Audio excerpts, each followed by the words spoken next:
Of course, it's so obvious. Knowledge can never bring freedom. Could you say, sir, briefly at least, why this is so necessary? What is so terribly wrong with knowledge and conditioning? Why should the human being seek to change himself in that respect? I don't know if we have time this morning to go into this question of knowledge. After all, knowledge, to put it very briefly, knowledge is the result of experience, whether very limited experience or experience which is from which you gather knowledge more and more and more, as in the scientific world. That knowledge is always limited. Anything more or anything better is always limited because it's measurable, both psychologically as well as objectively. Anything that's measurable is limited. And knowledge must always be limited.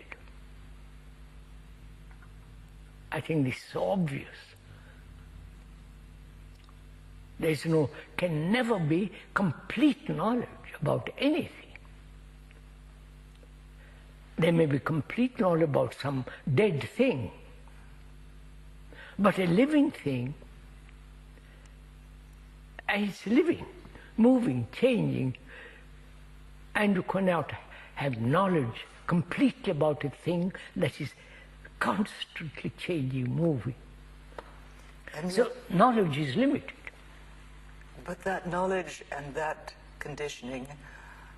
Knowledge is conditioning. Yes, but still they play a very vital part. Of course. That's understood. Technologically and so on, it's a tremendously important thing. It's there you must have measurement, comparison,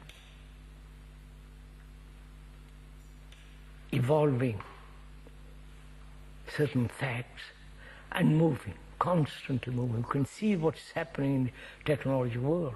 You invent something one day, and a few months later, somebody changes it and adds more, and so on. It's constantly being added where there is invention, and so on, so on. It's quite clear that. And perhaps that same movement is carried over to the psychological realm, where we consider knowledge is necessary. That is, in the subjective world, we consider knowledge is essential to know oneself.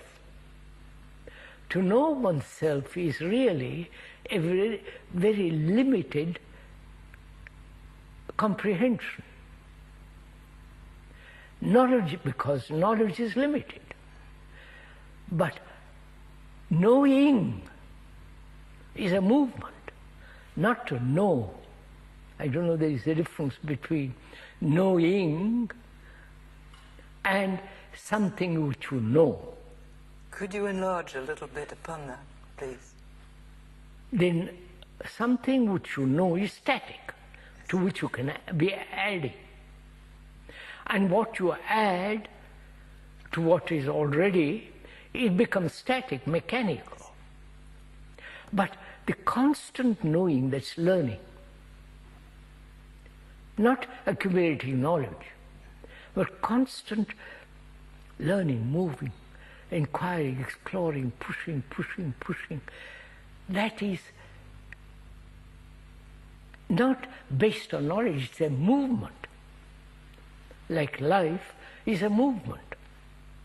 Whether it's the movement in a tree, in a small blade of grass, or in the most amazing animals like the tiger, the lion, and the giraffe, or this small insect.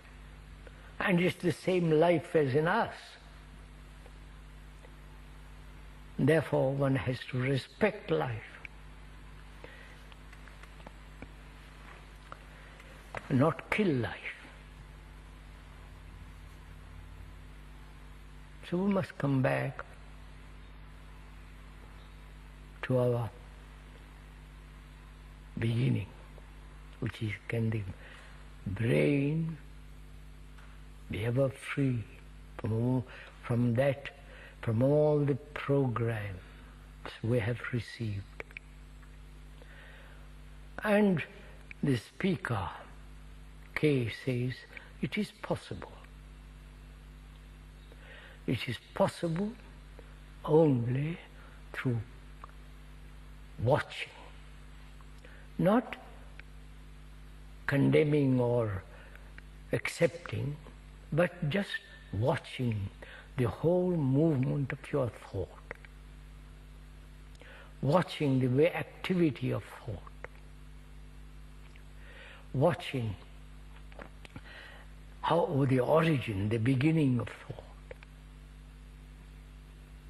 And so, in this watching, the brain then becomes much more sensitive,